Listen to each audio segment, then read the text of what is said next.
Hi friends, welcome back to my channel. ఈరోజు మీకు ఈ సీరియల్లో ఏం జరిగిందో తెలుసుకోవాలి అనుకుంటున్నారా? అయితే వెంటనే మనం సీరియల్లోకి వెళ్ళిపోదాం. ఇంకా పెళ్ళి క్యాన్సిల్ అయిందన్న ఆనందంలో కనకమైతే తెగ డ్యాన్స్ చేస్తూ ఉంటుంది రూమ్లో. కనకాన్ని చూసిన అప్పుకి ఏమీ అర్థం కాదు. అమ్మా, నీకేమైనా పిచ్చి పట్టిందా? ఇంట్లో అందరూ పెళ్ళి క్యాన్సిల్ అయిందని బాధపడుతూ ఉంటే ఏంటమ్మా, ఏంటి వింత చేష్టలు అని అడగడంతో అసలు ఆ పెళ్ళి క్యాన్సిల్ అయిందే నా వల్ల, ఆ పెళ్ళి క్యాన్సిల్ చేసిందే నేను అని చెప్పి కనకం మాట్లాడుతూ ఉంటే అప్పుకైతే చాలా కోపం వస్తుంది. అమ్మా, ఏం మాట్లాడుతున్నావు? పెళ్ళి నీ వల్ల క్యాన్సిల్ అవ్వడం ఏంటి? పెళ్ళి జాతకం కుదరక కదా క్యాన్సిల్ అయింది అని అడగడంతో అలా జాతకం కుదరకుండా చేసిందే నేను అని చెప్పి కనకం మాట్లాడుతూ ఉంటే, అమ్మా, ఏం మాట్లాడుతున్నావు? ఇష్టం వచ్చినట్లు మాట్లాడకు. ఎవరైనా విన్నారంటే అసలు నిన్ను మామూలుగా ఊరుకోరు అని అంటూ ఉంటే, నోరు మూవే పిచ్చి మొహందానా. కళ్యాణ్ని ప్రేమిస్తే సంబరం కాదు, ఆ ప్రేమని ఎలా గెలిపించుకోవాలో తెలుసుకోవాలి. నీ ప్రేమని గెలిపించడం కోసమే నేను ఇలా చేశాను అని అనడంతో, అమ్మా, నీకేనా పిచ్చి పట్టిందే? నాన్నకి విషయం తెలిస్తే నిన్ను నన్ను కలిసి చంపి గొయ్యి తీసి గోతులో పాతేస్తాడే. అసలు నీకు బుద్ధుందా? అయినా కళ్యాణ్, అనామిక ఇద్దరు ప్రేమించుకుంటున్నారు. అలా ప్రేమించుకుంటున్న వాళ్ళని విడదీసి కళ్యాణ్కిచ్చి నన్ను పెళ్లి చేస్తాను అంటున్నావు. నువ్వసలు మనిషివేనా? నీకు ఏమీ అర్థం కావట్లేదే. నా కోసం ఆలోచిస్తే ఇక్కడ స్వప్నక్క అలాగే కావ్యక్క కూడా ఉన్నారు. వాళ్ళిద్దరి జీవితాలు ఏమైపోతాయో ఒక్కసారి దాని గురించి కూడా ఆలోచించవే అని అంటూ ఉంటే, నోరు ముయ్యవే తింగరదానా. ఇదిగో ఇట్లాంటి తింగర వేషాలు వేసుకునే ఇక్కడ దాకా తీసుకొచ్చావు. ఈ విషయం ముందే కళ్యాణ్కి చెప్పుంటే అసలు మీ ఇద్దరి జీవితంలోకి అనామికనే ఉండేది కాదు. ప్రేమించి అది ప్రేమించానని కూడా తెలియకుండానే గుండెల్లో దాచిపెట్టుకున్నావు. ఇప్పుడేమో లబోదిబోమంటూ ఏడిస్తే ప్రేమ నీకు నీ కాళ్ళ దగ్గరకు వచ్చేస్తుందా?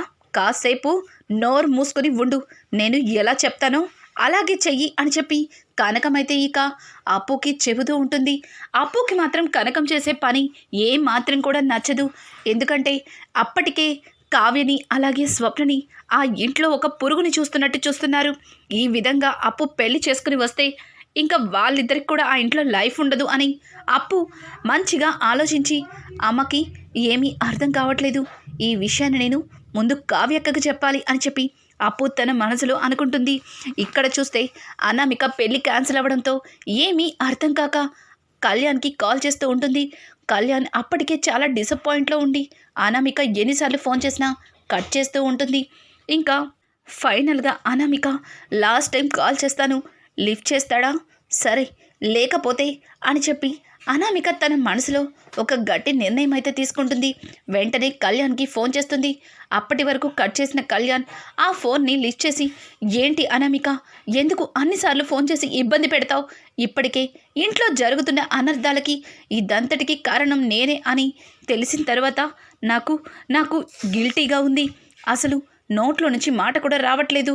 వద్దు, ఇక వద్దు, మన ఇద్దరి మధ్యలో రిలేషన్ ఇక్కడితో ఆపేసుకుంటే చాలా బాగుంటుంది అని చెప్పి కళ్యాణ్ మాట్లాడుతూ ఉంటే, ఏంటి కళ్యాణ్ అలా మాట్లాడుతున్నావు? మన ఇద్దరి మధ్యలో రిలేషన్ ఆపితే ఆగిపోయేదా? అంటే నువ్వు నన్ను ఇలాగైనా ప్రేమిస్తున్నావు?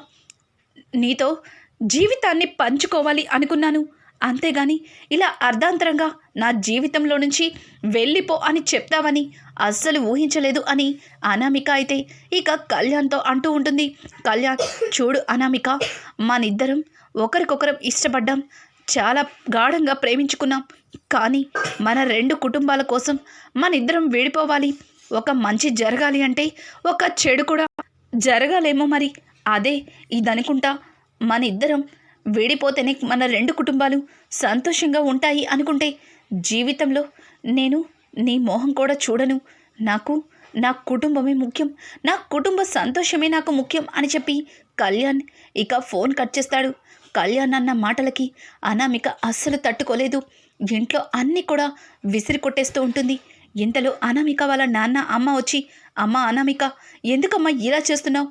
ఆగమ్మా, ఆగు అని చెప్పి ఎంత ఆపుతున్నా సరే, అమ్మ చూసావా, కళ్యాణ్ జీవితాంతం నాతో తోడుగా ఉంటాను అని చెప్పి మాట ఇచ్చి సగంలోనే చెయ్యి వదిలేస్తున్నాడు. తన కుటుంబం కోసం నేను ఏమైపోయినా పర్వాలేదు అన్నట్లుగా మాట్లాడుతున్నాడు. ఇదేనా ఇదేనా తన ప్రేమ అని చెప్పి అనామిక మాట్లాడుతూ ఉంటే ఇంకా అనామిక తండ్రైతే, అమ్మ అనామిక, ఆ పంతులు గారు ఏదో తప్పు చెప్పారని నా మనసుకి తేడా కొడుతుంది. నేను వెళ్ళి వేరే పంతులు గారి దగ్గర మీ ఇద్దరి జాతకాలు చూపిస్తాను. నాకెందుకో ఆ పంతుల మీదే అనుమానంగా ఉంది అని చెప్పి అనామిక తండ్రి అంటూ ఉంటే వాళ్ళ ఆవిడ, ఏవండి పంతులు గారు చెప్పిందంతా నిజమే కదండి, మనకు కూడా తెలిసిన విషయమే కదా. తను పుట్టగానే తన జాతకాన్ని చూపించాము. తనకి మాంగళ్య దోషం ఉందని జాతకంలోనే ఉంది కదా. మళ్ళీ ఇప్పుడు కొత్తగా ఎందుకండి ఇంకొక పంతులు గారి దగ్గరికి మళ్ళీ అమ్మాయి మనసులో లేనిపోని ఆశలు ఎందుకు కలిగిస్తున్నారండి అని చెప్పి ఇక అనామిక తల్లి అక్కడ నిజాన్ని బయట పెడుతుంది. ఒక్కసారిగా మనకి కూడా ఆశ్చర్యం. ఎందుకంటే కనకం పంతులు గారిని బెదిరించి బలవంతంగా అలా చెప్పించింది అని మనందరం అనుకుంటాం. కానీ పంతులు గారు అక్కడ ఉన్నది ఉన్నట్టుగానే చెప్పాడు.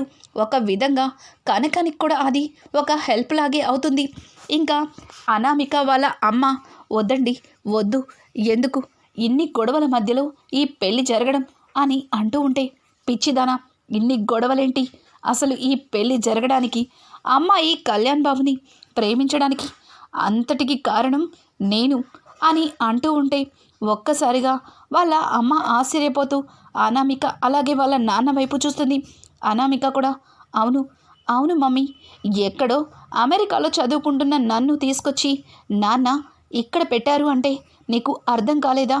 నాన్న నాతో ఆ లెటర్ని రాయించారు, అలాగే కళ్యాణ్ మనసులో స్థానాన్ని సంపాదించుకునేలాగా చేశారు అని అంటూ ఉంటే, ఏంటండి ఒక తండ్రి స్థానంలో ఉండి ఇలా చేశారు అని అడగడంతో, అవును, ఇంతకు మించి ఏం చేయాలి చెప్పు, ఏం చేయాలో తెలియలేదు.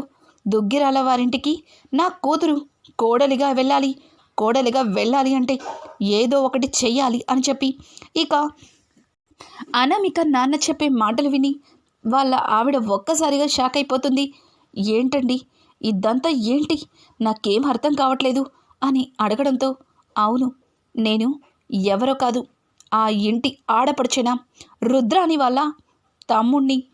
నేను చిన్నప్పుడే మా నాన్న నాకు స్కూల్లో మార్కులు తక్కువ వచ్చాయని కొడుతూ ఉంటే అక్కడి నుంచి పారిపోయాను.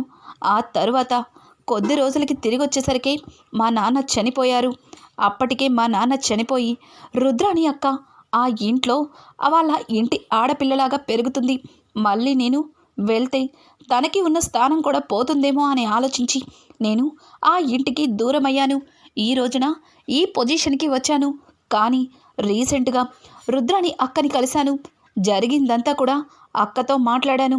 ఇదంతా కూడా రుద్రాని అక్క వేసిన ప్లానే అని చెప్పి ఇక అనామిక తండ్రి రుద్రాని తన సొంత అక్క అని చెప్పడంతో ఒక్కసారిగా రుద్రాని అలాగే తన భర్త రిలేషన్ గురించి తెలిసిన వెంటనే షాక్ అవుతుంది అనామిక వాళ్ళ అమ్మ. అనామిక అయితే, అవును మమ్మీ, రుద్రాని అత్తే నన్ను ఇలా చెయ్యమన్నది అని చెప్పడంతో, అదేంటది, ఒక ఆడపిల్ల జీవితంతో ఆవిడ ఇలా ఆడుకోవడం, తనకి కూడా ఒక కూతురుంది కదా, తనతోనే ఆ కళ్యాణ్ని ప్రేమలో ముగ్గులో దింపుకోవచ్చు కదా, మధ్యలో నా కూతురు ఏం చేసింది, నా కూతుర్ని పాములాగా వాడుకుంది, ఇదేమో వాణ్ణి చాలా డీప్గా ప్రేమించింది అని అనడంతో, ఏం మాట్లాడుతున్నావు మమ్మీ, నేనేంటి కళ్యాణ్ని డీప్గా ప్రేమించడం ఏంటి అని అంటూ ఉంటే, మరి ఏంటి ఇదంతా, అక్కడ పెళ్ళికి ఒప్పుకోపోయేసరికి ఇంట్లో నానా గొడవ చేస్తున్నావు, పైగా ఇదంతా కూడా నాకు ఇష్టం లేదు అన్నట్లుగా ఇప్పుడు మాట్లాడుతున్నావు అని అంటూ ఉంటే, అవును మమ్మీ, నాకు దుగ్గిరాల వారింటి కోడలు అవ్వాలంటే ఇష్టం, అలా అని నేనేమి కళ్యాణ్ని ప్రేమించలేదే, కళ్యాణ్ అంటే నాకు అస్సలు ఇష్టం లేదు, కానీ దుగ్గిరాల వారింటి కోడలు అవ్వాలంటే నాకు చాలా ఇష్టం, అందుకే ఇవన్నీ చేశాను. అసలు నేను రాజ్ని పెళ్లి చేసుకోవాలనుకున్నాను, కానీ రాజ్ అప్పటికే నా చేయి జారిపోయాడు. అందుకే కళ్యాణ్ని ఎలా అయితే తను నా రూట్లోకి వస్తాడో అదే రూట్లోకి వెళ్ళి కళ్యాణ్ని నా ప్రేమలో పడేలాగా చేశాను అని చెప్పి అనామిక అయితే ఇంకా ఇంట్లో వాళ్ళతోనే కాకుండా మనకి కూడా షాక్ ఇస్తుంది. ఇదంతా ఇలా ఉండగా ఇక్కడ అప్పు అయితే కావ్యతో, అక్క నీతో విషయం చెప్పాలి అని అంటూ ఉంటే, ఇప్పుడేం చెప్తావు, ఏం జరిగింది, అయినా నువ్వు వెళ్ళిపోతాను అని గొడవ చేసావు ఉదయమంతా, ఇప్పుడేంటి ఇంకా వెళ్లకుండా నాతో మాట్లాడాలంటున్నావు అని అనడంతో ఇక అప్పు అయితే కావ్యతో జరిగిందంతా కూడా ఇక చెప్తుంది. అలా చెప్పడంతో కావ్య ఒక్కసారిగా షాక్ అవుతుంది. ఏంటప్పు, ఏం మాట్లాడుతున్నావు? నువ్వు చెప్పేదంతా నిజమేనా? కావాలని అమ్మ పెళ్లి చెడగొట్టిందా అని అనడంతో అవునక్క, అవును, నా వల్లే అమ్మ ఈ పెళ్లి చెడగొట్టింది. లేదక్క, లేదు, ఇన్ని గొడవల మధ్యలో, ఇంత గందరగోళంలో నేను కళ్యాణ్ని ఎలా పెళ్లి చేసుకుంటాను? ఆ విషయం చెప్తే అమ్మకి అస్సలు అర్థం కావట్లేదు అని అనడంతో చూడపు, నువ్వు ఎక్కువ ఆలోచించమాకు, ముందు నువ్వు ఇంటికి వెళ్ళు, తర్వాత నిదానంగా నేను అమ్మకి అర్థమయ్యేలా చెప్తాను, ఇదంతా కూడా నేను చూసుకుంటాను అని చెప్పి ఇక కావ్య అయితే అప్పుని ఇంటికి పంపిస్తుంది. అలా అప్పు ఇంటికి వెళ్దామని కిందకి దిగడంతో గార్డెన్లో కళ్యాణ్ అయితే చాలా బాధపడుతూ కూర్చుంటాడు. అంతకుముందు అప్పు బాధపడుతూ ఉంటే కళ్యాణ్ అప్పుని ఓదార్చుతూ ఉండడం అప్పు గుర్తు చేసుకొని అమ్మ వల్లే ఇదంతా జరిగింది, ఒక విధంగా అమ్మ అలా చేయడానికి కారణం కూడా నేనే కళ్యాణ్ని సరి చేస్తాను అని చెప్పి ఇక కళ్యాణ్ పక్కన కూర్చుని చూడు కళ్యాణ్, ఇదంతా కూడా మనసులో పెట్టుకోకు, అనామిక నువ్వు ఎప్పటికైనా ఒక్కరే, మీరు ఏమీ బాధపడవద్దు, అంతా పైవాడే చూసుకుంటాడు, అక్క అన్నీ చూసుకుంటుంది, ఈ జాతకం కుదరకపోతే ఏమైంది? ఇంతకుముందు పాత రోజుల్లో జాతకాలు చూసుకుని పెళ్ళిళ్ళు చేసుకునే వాళ్ళు సంతోషంగా లేరా? ఇప్పుడు ఈ జాతకాలు తొక్క తోటకూర ఇవన్నీ విడిచిపెట్టు, హ్యాపీగా అనామికని పెళ్లి చేసుకుని సంతోషంగా ఉండు అని చెప్పడంతో కళ్యాణ్ కొంచెం ఓదార్పుగా అనిపించి వెంటనే అప్పుని హక్ చేసుకుంటాడు. అలా అప్పుని హక్ చేసుకోవడం అప్పుడే ఇంటికి వచ్చిన అనామిక చూసేస్తుంది. అనామిక అది చూసి, ఓ ఎలాగో జాతకాలు కుదరలేదు కాబట్టి నన్ను పెళ్లి చేసుకోనక్కర్లేదు, ఇక ఫ్రెండులా ఉన్న ఈ అప్పుని పెళ్లి చేసుకుందామని ఏమన్నా కళ్యాణ్ అనుకుంటున్నాడా? లేకపోతే అనామిక లేదు కదా, ఆ ప్లేస్ని నేను ఆక్రమించుకుంటానని ఈ అప్పు అనుకుంటుందా? ఎలాగో ఇద్దరక్కలు ఇదే ఇంట్లో కోడలుగా సెటిల్ అయ్యారు, ఇప్పుడు ఈ అప్పు కూడా ఇంటికి కోడలిగా సెటిల్ అవ్వాలని ప్లాన్ చేస్తుందా? లేదు, ఈ అనామిక ఉండగా ఎప్పటికీ అలా జరగదు అని చెప్పి అనామిక అయితే వాళ్ళిద్దరిని అలా చూసి అస్సలు తట్టుకోలేదు. ఇక అనామిక కళ్యాణ్ని కలవడానికి వచ్చి కూడా వెనక్కి తిరిగి వెళ్ళిపోతున్న అనామిక అసలు ఏం చేస్తుంది? అప్పుని కిడ్నాప్ చేస్తుందా? లేకపోతే కళ్యాణ్ని కిడ్నాప్ చేసి బలవంతంగా పెళ్లి చేసుకుంటుందా? రానున్న ఎపిసోడ్స్ అయితే మరింత ఇంట్రెస్టింగ్గా మారబోతున్నాయి. అనామిక రుద్రాని మేనకోడలే అన్న నిజాన్ని కావ్య కనిపెడుతుందా? వావ్, అసలు ట్విస్టుల మీద ట్విస్టులు. స్వప్న అరుణ్ల రిలేషన్ కోసం వెళ్తే ఇక్కడ అనామిక రుద్రాని మేనకోడలు అన్న నిజం తెలుసుకొని కావ్య ఎలా రియాక్ట్ అవుతుంది? రానున్న ఎపిసోడ్స్ మరింత ఇంట్రెస్టింగ్గా మారబోతున్నాయి. ఈ వీడియో కనుక మీకు నచ్చినట్టయితే లైక్ చేసి సబ్స్క్రైబ్ చేసుకోవడం మాత్రం మర్చిపోకండి. Thanks for watching. Hi friends, welcome back to my channel. ఈరోజు మీకు ఈ సీరియల్లో ఏం జరిగిందో తెలుసుకోవాలి అనుకుంటున్నారా? అయితే వెంటనే మనం సీరియల్లోకి వెళ్ళిపోదాం. ఇంకా పెళ్ళి క్యాన్సిల్ అయిందన్న ఆనందంలో కనకమైతే తెగ డ్యాన్స్